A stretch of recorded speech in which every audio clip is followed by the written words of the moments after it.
6.5 is back for our weekly show. We've gone 210 episodes and we have not been canceled yet.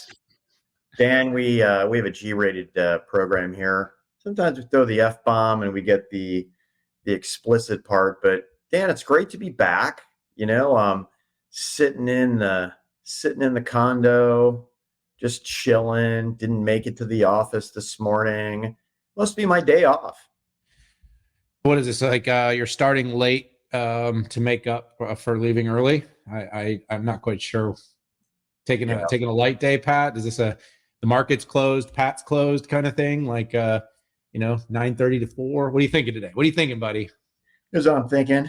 I got about 8 meetings set up back to back. Nice. Late day. No, I know, but I've got the whole family coming into town. It's Easter weekend. Pico's coming in from college. Catherine and my wife Paula are coming back from the horse show. We get Lauren, Christian, everybody together. I like that. I mean, look, it's good to rest a bit. You've earned it. You've worked pretty darn hard this week. It's been a busy tech week. Not as busy maybe as last week, but we still ended up with more stories, I think, than we can possibly cover, which is really, really interesting. And it's not bad to get a little time to decompress. I've got some thinking and planning and scheming going on. It's been a great month, been a great quarter. It's been electric, I may say, in many, many ways. But at the same time, these nice weekends, family weekends, getting everybody together, it's always really, really nice. I had that last weekend. This weekend, not so much, but maybe I can just come over and have Easter brunch with you, huh? I'll just swing on over. I have been known to make a pretty awesome breakfast for Easter. But yeah, really? Yeah. What do we make? Tell me really quickly, because I know we don't have a lot of time, but tell me really quickly. Easter breakfast. What is it? Eggs Benedict I've made steak and eggs. So I don't know what I'll do. I'm in temporary housing right now, so I don't think I'll do, all my stuff to make hollandaise and all that stuff. And these special egg cookers we have are all packed away. So it'll probably be steak and eggs. Dan, what do you think? I think that's probably a bit of a delicacy for you. Probably something you don't have very often. So, because normally you have steak and eggs. Right. No, that's my thing. That's my jam. And I'm losing weight on it. So I'm keeping it good, dude. You look good. You look thin. I mean, you do have to splurge, though. What I do figure out, like once a week, you just need to overeat a lot. Now, I have these little Crustables in my freezer. Those little peanut butter and jelly sandwiches that have the crust taken off. That is my that's my vice, dude. All right, man. Well, listen, it's time to rock and roll. We got a show to do, don't we? What's up? Yeah. That's Dan's subtle way of saying, let's go. Stop trying to be human and let's dive in. No, we've got a great show for you. Dan and I spent a couple days at Adobe Summit out in Las Vegas. We're going to be talking about their event. We're going to be talking about China's crackdown on AMD and Intel. Is it really a crackdown or is it not?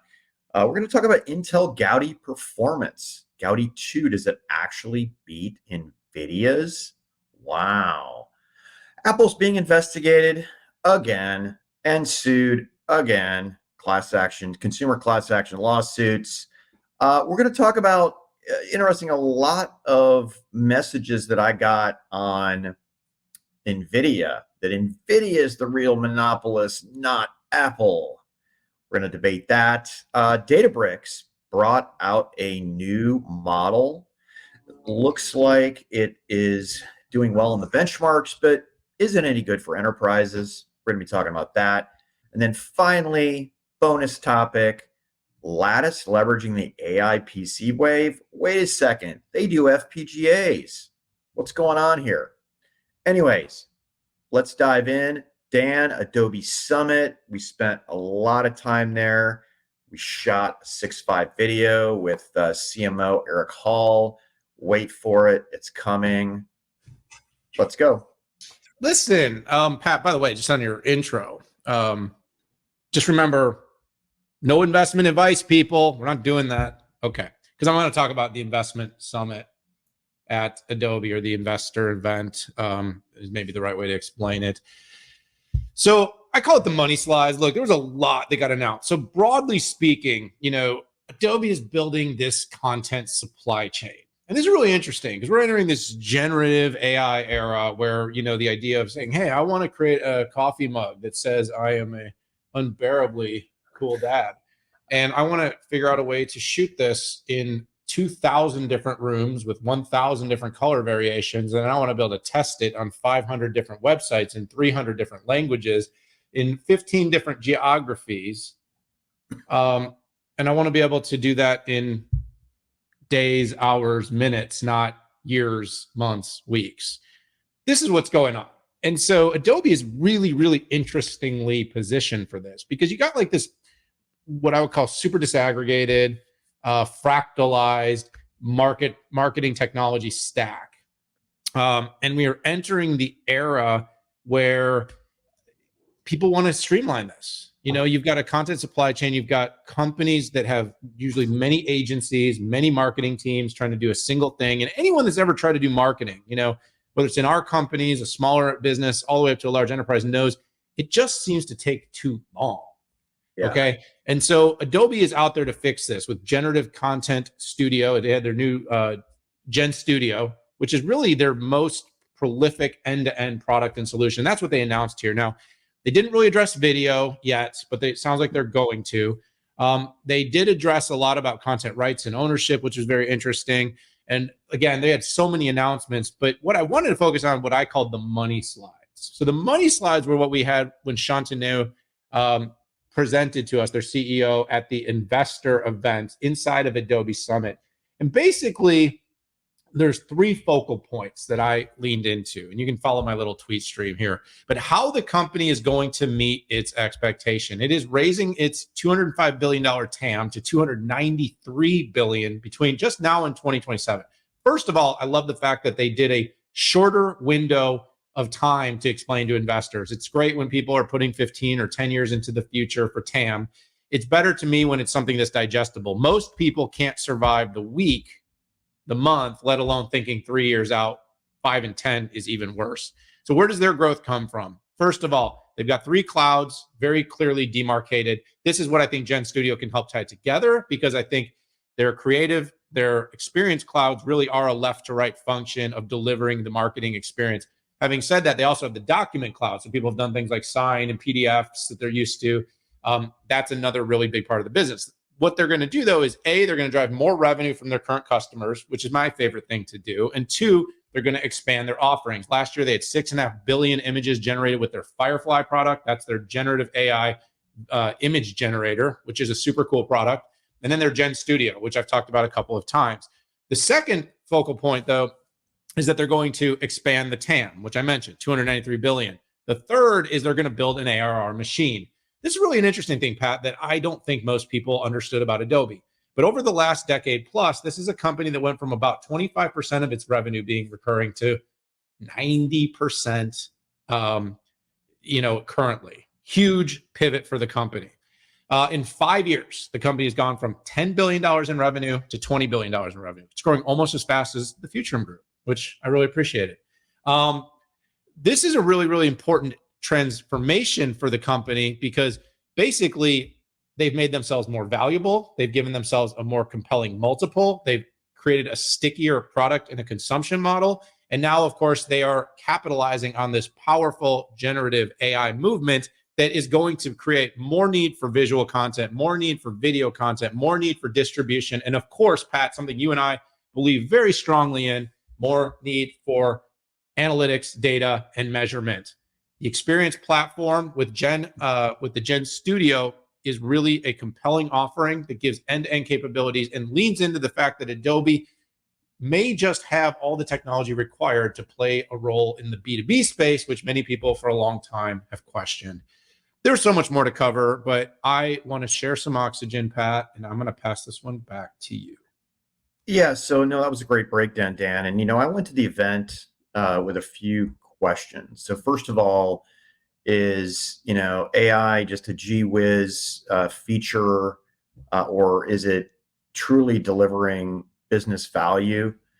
The other one I was looking at is, does this move the needle for Adobe and B2B? And that's the key here. This is not a consumer show. This is not a creator show. This is Summit is B2B. And there's not a whole lot of competition on the creativity side, but there's a heck of a lot of competition on the experience side from companies like Salesforce and HubSpot. I also wanted to see if we get a better picture of how much AI was providing financially to the company.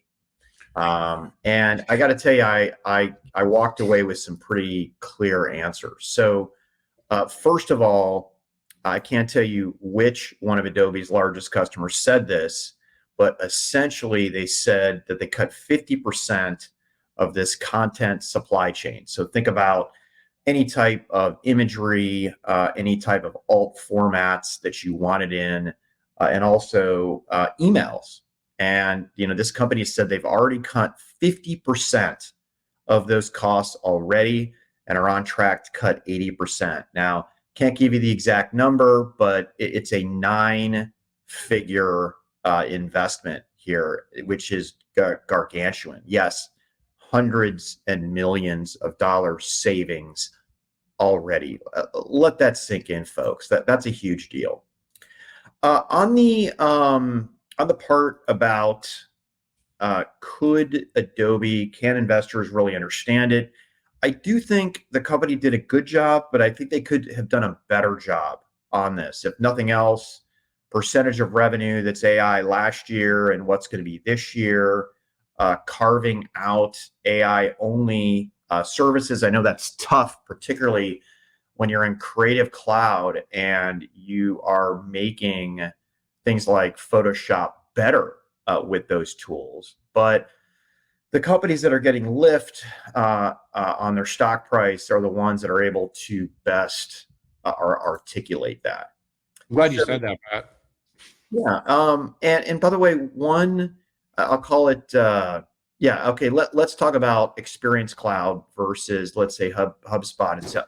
I'm taking this a lot more seriously at the point. It wasn't something that my company had covered, but we need to do the double click on that. What I really like about this too, and this really hit me when we were talking with Eric Hall, the CMO of Digital Experience, that the end-to-end capabilities of Adobe, Sam Altman talked about this 10 person billion-dollar company.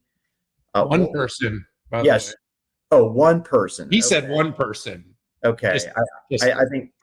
I think that's kind of a little crazy, but let's just call you and I would like to try it though. I wouldn't mind it. No, I wouldn't mind it at all. But you can imagine a 10 person billion-dollar company. One person is in charge of marketing, right? And these are the types of tools when you put Gen Studio on top of it. Because right now, Digital Experience is 15 different modules, and that is a no-go for a small business or one person doing marketing in a company. But you put Gen Studio on it, and you can see that built out across all 3 of the clouds that they have. You have something incredibly powerful. Final comment. This is a bonus comment. What were the first companies that were done in the first keynote that were brought out? It wasn't OpenAI. It wasn't Microsoft. It wasn't even Adobe. It was NVIDIA and Qualcomm, right? And Dan, you and I have talked about semiconductors eating the world here. And we can debate who said it first, who wrote it first. I'll give you Market Watch 2019.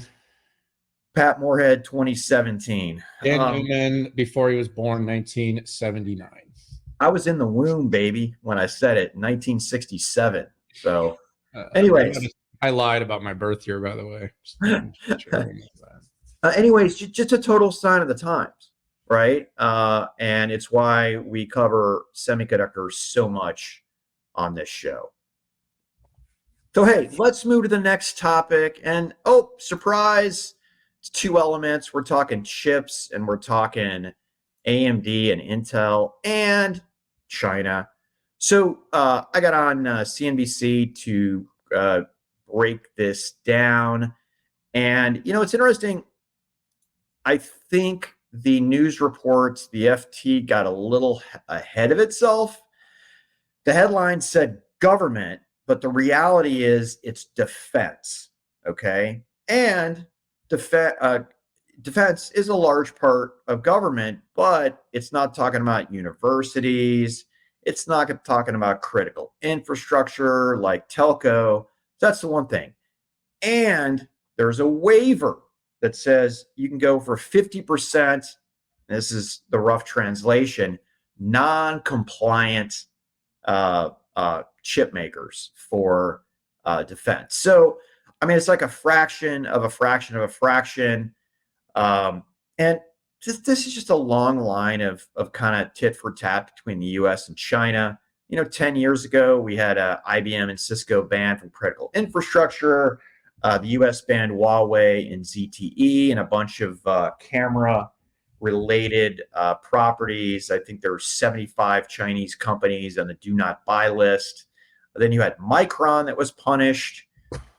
And then here we are with AMD and Intel. So who's going to... You might be asking, well, who the heck could fill the gap there? Well, companies like Phytium, they're ARM-based, Longzun, MIPS, and I think they have RISC-V. Then you have HiSilicon, which is by Huawei, which is ARM and RISC-V. And then finally, you have a JV, Zhaojin, which is x86 out there. There we have it. Yeah, so look, there's more to this story, Pat.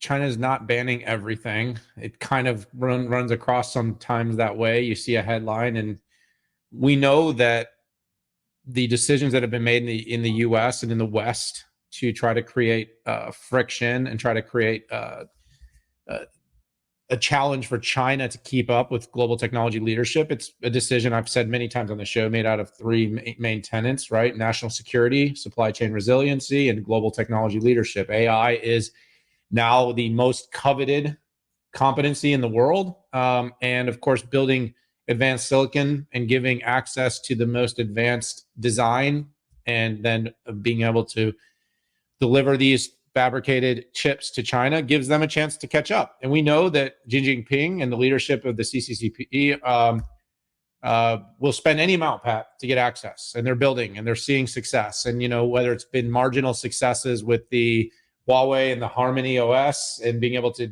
get less Apple, that's not necessarily the only thing. But there's a big focus in the China to derail the US's strength. And of course, you're seeing them in limited capacity, being able to build lower nanometer nodes without EUV. And they haven't quite gotten down to, they're not nowhere near where the West is with 3 nanometer. And so it's going to take some time. Having said all that, Pat, look, I look at this as ping pong, less about what the new specific rules are, but there's a ping pong here. Why Micron? Well, it's just kind of interesting. I said Micron because memory was something that probably China was okay if Micron got cut off and didn't need. Why have we seen crackdowns on the most advanced NVIDIA chips? Because it's really obvious why we don't want to provide that kind of capability and technology to China. What's the intent of crackdown AMD and Intel? Well, look, these companies have legitimate multi-double-digit percentage revenue coming into China.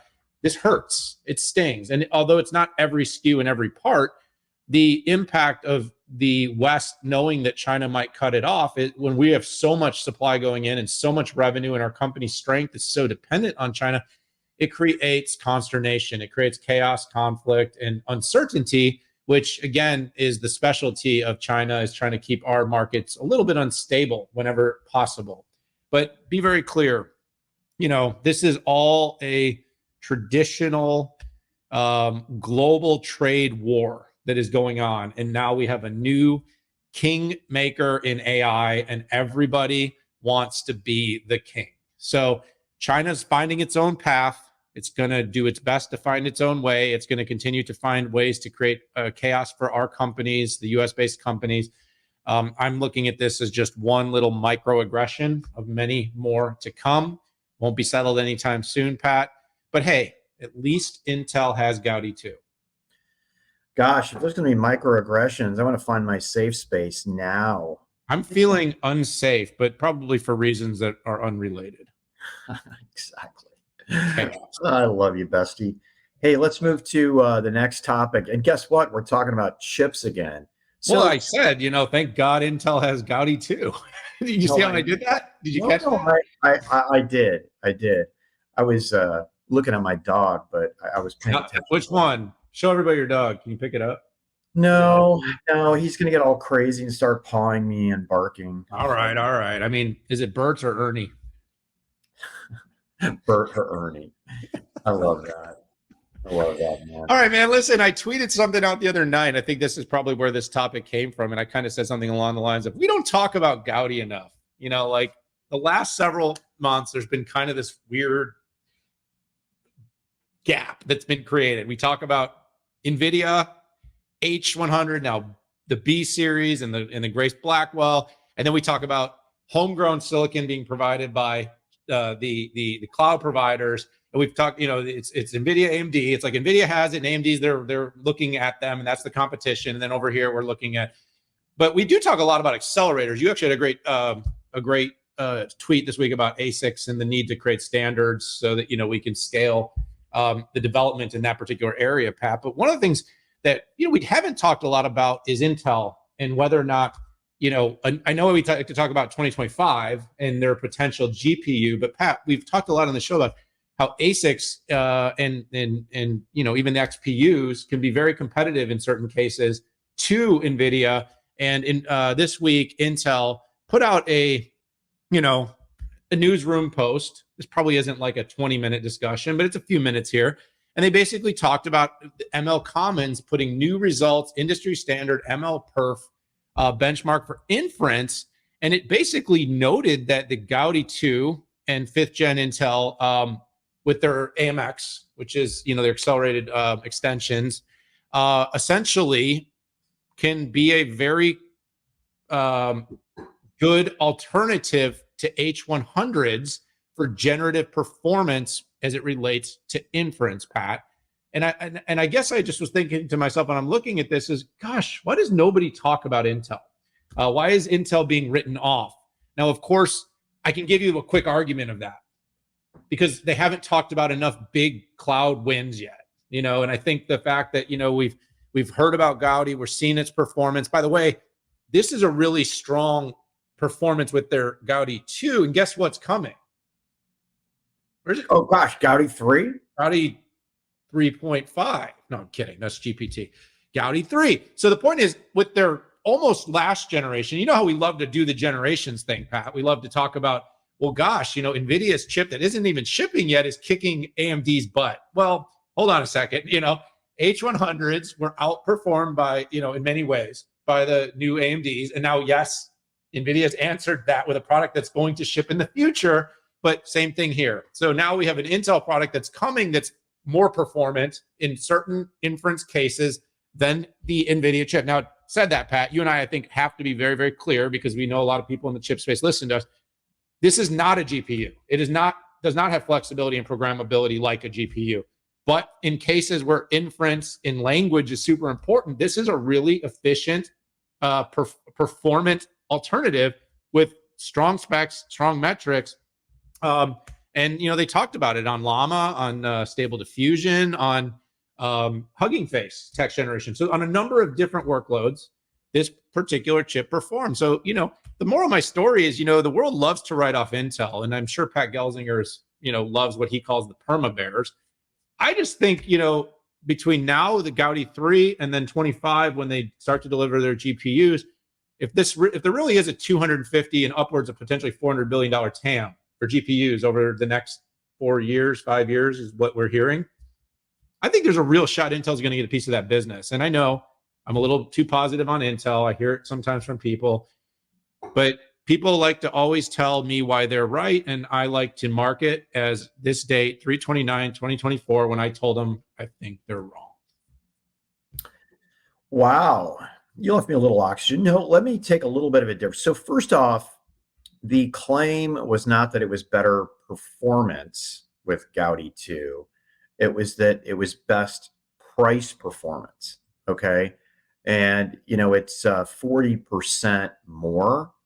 And, when I stand back and say, hey, would I shift for 40%?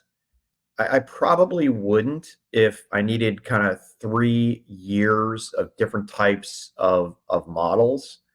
But if it's a steady state workload, 40% is a ton. Okay.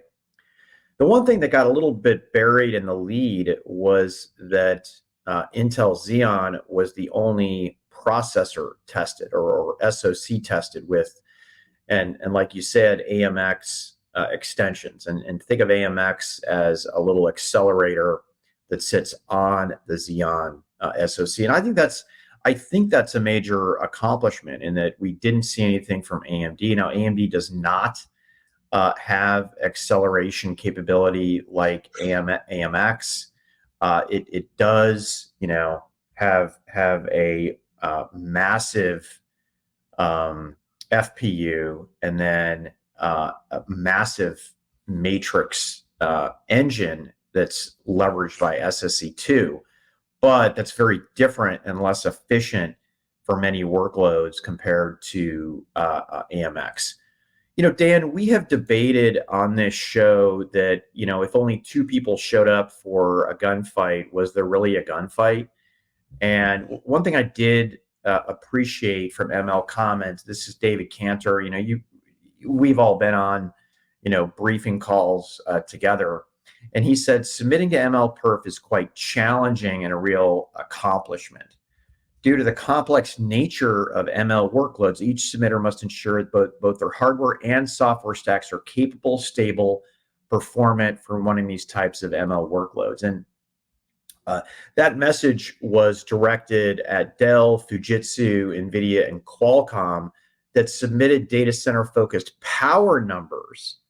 But those power numbers had to be run while you're running the ML inference out there. So I think it's, first of all, it's good to acknowledge why others weren't on there. But I still kind of question that if you only have 2 people show up for a certain benchmark, what's the value of that?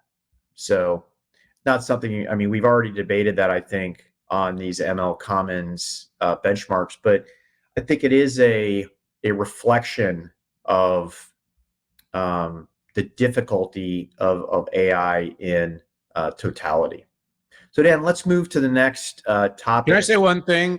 Please. I'm glad you called it out. I want to make sure I'm correct when I said it. I said on par, not equal, but I said it, and I believe it's A100s that it actually outperformed, H100s that it was near par. So I should say near par, not outperform. If I said outperform, I was wrong. I'm correcting myself. That's okay. We can do this. We're slinging stuff pretty quickly. And by the way, we really don't have any show notes aside from links. We have we just know, everything. We have no producers that are giving us a script. We are literally riffing here, and we will make some mistakes. Hey, let's go into the next topic. It's not about chips. It's not about SaaS, but it's about Apple getting sued again, and essentially the EU suing company. So last podcast, it's funny, I forget it was podcast or interviews that I've done or tweet. I said, hey, here's what's to expect next in the Apple saga, because these things work like an orchestra here. I said class action lawsuits will hit, and then investor lawsuits were hit, and then other regions will start suing, like Japan and Korea. And like clockwork, this week, the U.S. class action lawsuits came out that piggybacked on the U.S. Department of Justice investigation on there. And the same week, we had the EU essentially file a suit to investigate Apple for its lack of compliance with DMA. And I think a lot of this stems from their reaction to Epic. If you remember, Apple banned Epic's Sweden publishing arm from publishing applications on iOS. EU said, we're going to open up something against you for that. And then a day later, Apple reinstated Epic. But this is just a long line of bad things that are going to happen to Apple related to them using their monopoly power to stifle competition and raise prices and limit innovation. So what's going to be the next step here?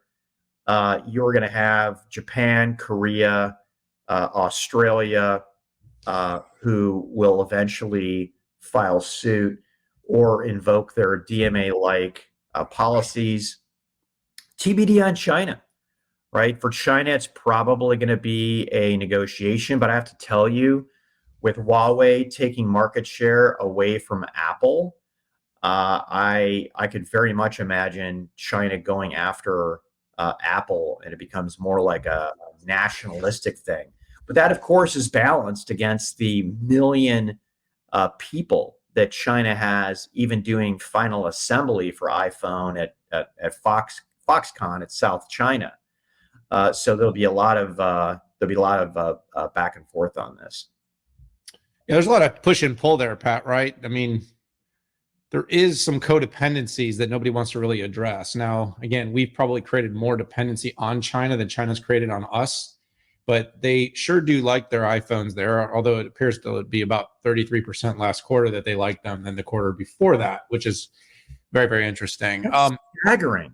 30. Wait, Apple had a 33. Bloomberg reported that, right? That's not official. Yeah. That's actually, I think that was Counterpoint's data, maybe, that came out. It might be 33. It might even be a little higher. I think it was 28% the first 2 months, and it went up to like 35 in the third month and 33 net. That's ugly. But don't quote me on that. Well, you can quote me on that, but make sure you quote my quote that I'm not sure that about that quote. It's a lot. It's staggering. Pat, look, this is like, the pile-on effect that we're getting right now. This is a pile-on effect. Like Apple's like, it's like he's bleeding, it's like a player that's gone on tilt in poker and everybody wants to come and take some money off them, Apple's, got its app store issues. It's got its DOJ issues. It's got China issues. It's got a questionable interest in its newest product. It's got a lack of Gen AI issue. Are they really going to go to Google to solve their AI strategy? I mean, can you imagine what that would be indicative of? They've got a lack of growth problem. They just killed their car. I mean, it's really funny, but have you ever seen Apple reeling like this? Like, I have not in a long time seen Apple reeling like this.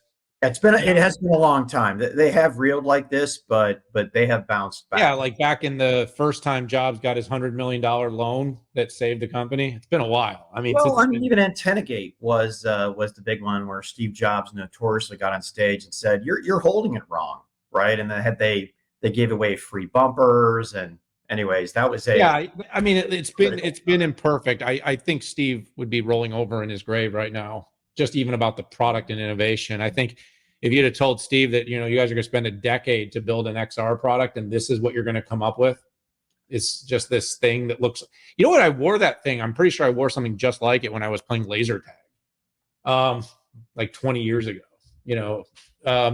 but anyways, I just think this is a pile on. I think now, I always call the EU, it's a taxing authority. It's not they don't care about competition. They care about creating tax. Now, Apple did give a massive middle finger to the EU when it rolled out its response to its DMA and to the concessions it was supposed to make. It really didn't make them very well. But look, this is the classic bifurcation between consumer, which mostly love Apple, love their products and love to use it and have very little to complain about, and competition, where you are trying to create more level playing fields. You're trying to allow innovators to innovate. And so we've talked a lot about the Apple suits. This is specific to Europe, but this is, my opinion, it's a pile on. I think you hit a good point. Once everyone sees them bleeding, if Europe wins, it starts to see dollars come out. You can expect parts of Asia. There's a little a la Qualcomm, when Qualcomm was at its worst. And it was just kind of like it was a follow the sun. We're all getting a piece. It seems to be where we're at with Apple right now. So they're going to have to keep their heads down. They're going to have to out innovate and maybe try to piss a few less people off somewhere in the process. Yeah, it's interesting to see. There's so much competition for talent in the Valley. And as Apple is trying to dig out of their generative AI hole here, you can imagine the competition for AI talent being fierce. And a lot of that is stock-based compensation. And if you look at, the top AI numbers, Apple is just not doing well. Now at WWDC, right, they're going to come out with their Uber strategy for that. I don't think that Google will be the on-device AI. They've published a paper on models, but Apple doesn't need to be first in many markets. They just need to do it better, and they need to do it better over time. I mean, look at Maps. Maps was a disaster, right? They didn't change the name. They didn't, they just, leaned into it. There were a couple other, Mobile Me was a disaster. They've cut very few products. I don't know. We'll see. I mean, it took years for the decline of Microsoft, which started with the U.S. government investigation into the company. But hey, let's move forward here. Databricks brought out a new model that statistically, from the benchmarks that are out there, looks pretty good. But is it enterprise worthy? I think there's a couple of arguments you could make. Having an enterprise company that focuses on enterprise data, building an enterprise LLM for enterprises, could be pretty compelling, because you have a bunch of companies that are, building large models trained on a lot of openly available data that you could argue isn't, like with the GPTs and the clouds and the Groks and these different models that have largely been trained on sort of the open internet data. This one's interesting though, Pat. So I'll start off talking a little bit about its numbers, which by the way are very compelling. The numbers are very good, and they did some comparative of it with the Llama model, Mixtral, and Grok 1. I didn't talk so much about some of the more proprietary things like the Google Gemini or OpenAI, but it focused on what mostly people are considering these open available models. It's got favorable results in 3 key categories. They call it programming or human eval, math, as well as language understandings. And it actually outperformed in all of those categories. Now, again, I don't see comparisons to some of the other, but from where it starts, that's pretty compelling. And it does say that in its thing that it does surpass GPT 3.5 and it's competitive with Gemini 1 Pro. So they did note that, they just didn't show the data in any sort of comparative data because, well, not fully open source would be my guess. Pat, interesting, very opaque on training data here, very opaque on where the data came from. So if you read this kind of long form, what it is and what it was built, I think it said it was trained on 12 trillion tokens of text and code data. Okay, where'd it come from?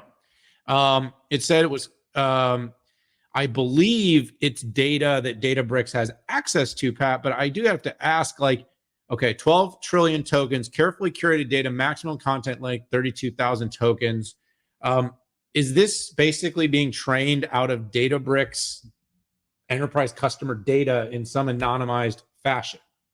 Where else did the data come from? I can't fully pull that together. It said it was used the full suite of Databricks tools, including Apache Spark, and Databricks Notebooks for data processing, Unified Catalog for data management, MLflow for experiment tracking, curriculum learning and pre-training. Interesting. I just, like, remember the CTO of OpenAI? Like, what did you train this on? I'm just kind of curious. Like, are you training this really, really good enterprise data model using a lot of enterprises data? And is there some way, some sort of use agreement that you have when you use Databricks that they're allowed to do this, so long as they do what? Type anonymize, what are they doing with the data to make this work? I imagine they're also using some of the other data that other open source models are using, Pat. I do think there's an interesting opportunity as we see this pivot from open models that are being built mostly on the open training of internet data to more proprietary, to create better models that are going to be more business use case specific, industry specific. I do think that's where it's going. I actually don't think it's these mega large language. I think it's going to be these big large languages coupled with very specific domain knowledge and data that is going to create useful insights. Pat, I mean, look, the investments that have been made, Databricks is probably the most exciting, one of the most exciting IPOs to come. This is very interesting. I do think with Databricks plus Mosaic, they have the tools and the capabilities. How does this get adopted? How does this get used? Does this build popularity? I see it more as being inside the Databricks user community than being something that really drags them into this kind of broader open AI discussion. But I'll kick this over to you to see what you think.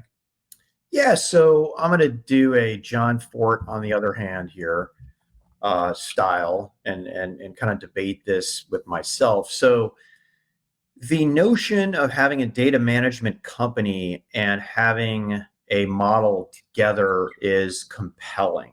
Okay, there's some efficiency there for sure, and that is what enterprises are looking for.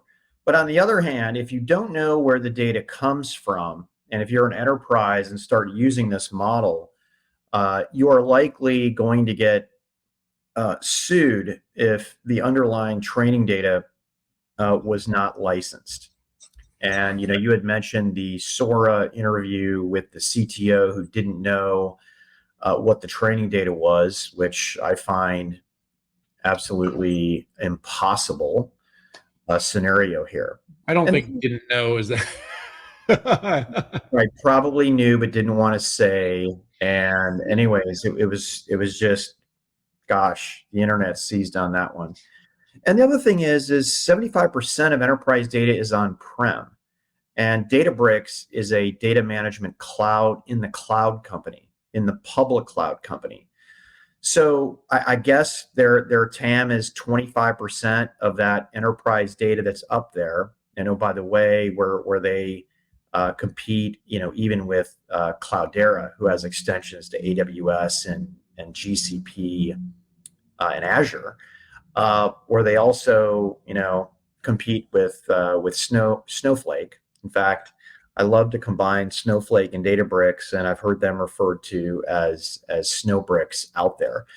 Here is kind of a middle stance, which says, let's say a company like IBM integrates DBRX in there, and then under NDA, they provide IBM the sources of data and how that data is pruned, and then IBM could make the decision to go in and indemnify people from lawsuits. So IBM brought Mistral in that doesn't have I don't know if they legally indemnify them, but that's some research that I'm actually doing now. I've got an inquiry into IBM. If nobody indemnifies the enterprise, it's a hard pass. They're not going to use this, folks.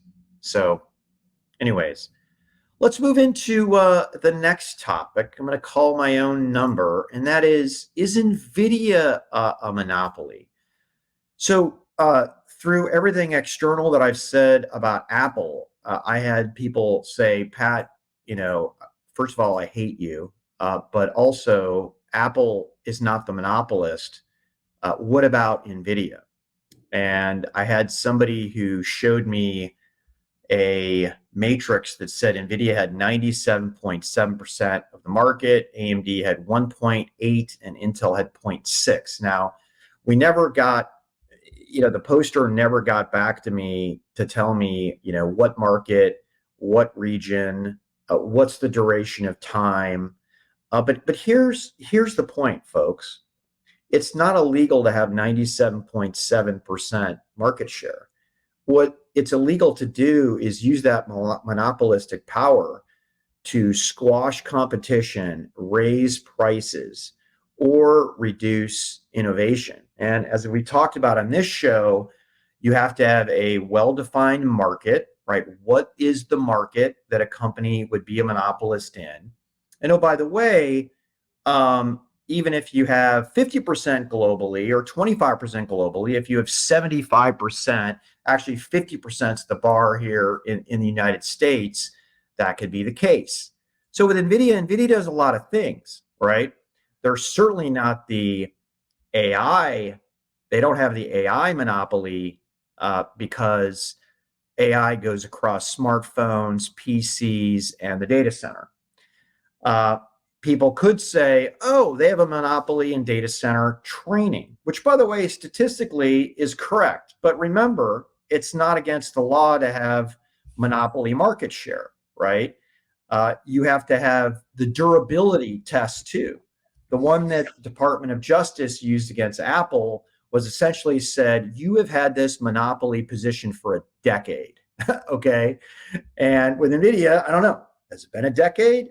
Probably more along the lines of 5 years. Now, if you can't show how they reduced competition, now with that said, at the other side of my mouth, I just want to say that NVIDIA does need to be very careful to make sure it doesn't, let's say, restrict certain accelerator vendors onto their software and APIs, right? And it's kind of like a similar Apple conversation, which, by the way, other posters about Apple said, Pat, you're an idiot. The government can't force a company to open up its APIs to its competitors. Well, guess what? Newsflash. That's exactly what the US government did to Microsoft, is it forced it to open up APIs to competitors. So when it comes to NIM, when it comes to CUDA, Intel, part of the all the lawsuits against Intel, including AMD's, was that Intel was using CPU ID with ISVs that said only Intel, genuine Intel with the CPU ID would actually work, and for AMD the software wouldn't work. So NVIDIA's got to watch it. It doesn't pass the monopolist test or the illegal monopolist test at this point. Yeah, you're always balancing the two. You know, you're dealing with consumer harm and then you're dealing with competition. And that's always kind of those two different litmus tests for anti-competitive behavior. And then, of course, anti-competitive intent versus monopolistic market share, which, you know, you can have a monopolist market share but not be showing any anti-competitive behaviors. This is kind of interesting because there really was no competition for a long time. They've been basically doing this and building this. You know, Jensen came out and basically said, we create markets. We don't compete in markets. So when you create a market, you get enough size and scale. Like what they built, the framework top to bottom, it really didn't exist. And so for accelerated computing, you know, there were some different efforts being made by different companies, but no one had really completed the stack. And that was where NVIDIA got a lot of its leverage early on. You know, I've said this for a long time, Pat, as we've sort of tried to debate this whole monopoly thing with different companies, whether it's been Apple or Qualcomm or others, is, you know, is the FTC and these other regulators, should they be looking at stopping monopolies before they become monopolies? And how much should they be getting involved in that? You know, wow. Is it the burden of proof of like, you are already doing this? Like, should the person have to commit the crime and then you fix it? Or should the, you know, it was kind of like when Adobe, you know, when in Figma deal, it was like, that really wasn't a monopoly, but they kind of stopped it because it was like, well, it could become one. It's like pre-crime. It's like pre-crime. So we've got Tom, you know, here I am, Tom Cruise. I'm sitting here. It's Tom Cruise, right? I'm better looking, of course, but, you know, I'm sitting here at the ball and waiting. Oh, shoot, it's me. Jensen's going, oh, crap, it's me. I do think directionally that is where it's going. I mean, I don't see, you know, the CUDA lock-in is a real thing. It's definitely being countered with some different layers of abstraction and frameworks. Everybody's trying to address it. There's not a lot of, there's been a lot of optionality for hardware. There's some different compilers out there that are enabling, but the fact that it's very, very hard to move applications for accelerated compute from one hardware to another could be seen as something that is somewhat monopolistic. I think if anything, it's sort of the systems approach. I think someone at the Broadcom Investor Day called it an AI mainframe, was what they kind of described it as.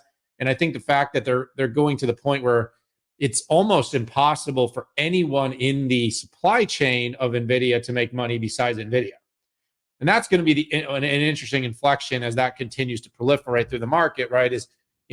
They are uniquely outpacing every other company. No matter how much value is added throughout the supply chain, they do take up the majority of the BOM. Again, that's not monopolistic in itself. But if there's no way for people to sort of build it, so this is where things like Ethernet and different EFA, like what different companies are doing to build, the networking part, which NVIDIA is trying to cram into the quote unquote AI mainframe, the cabling, the box, the power, everything that, as it goes and becomes more consolidated. But the consolidation of the hardware added to the software, added to the immobility of the data and the applications does create some level of concern that it could become a monopoly. What I say is not a monopoly now. Could it become one? Yes. Is this going to be something we'll keep debating? Absolutely. I think we'll know a lot better in about a year when we start to see some capacity, some indication of how much other hardware is being deployed in the market, that we'll have a better idea if this portability of applications is real. And if, in fact, NVIDIA is on its way to monopoly. But to their credit, congratulations on winning 97.6% of the GPU market.